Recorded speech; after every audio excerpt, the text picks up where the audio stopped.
আমি হরিপদ দাস আমার স্বরচিত একটি লেখা দেশটি আমার ভারতবর্ষ। এই দেশটি আমার ভারতবর্ষ, এই দেশেতে জন্ম আমার, এই দেশটি আমার মাতৃভূমি।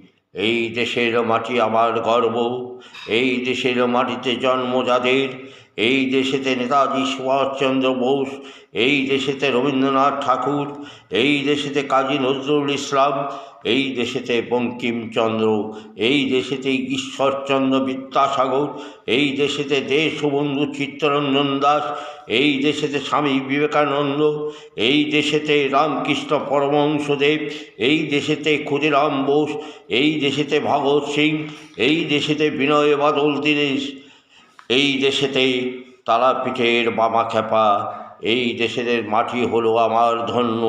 দেশটিতেই নানান জাতির নানান ধর্মের বাস, এই দেশের মাটি হিন্দু মুসলিম শিখ বৌদ্ধ খ্রিস্টান, এই দেশেতে আমরা সবাই মিলেমিশে থাকি। দেশটি আমার ভারতবর্ষ, মহান আমার দেশ। নমস্কার।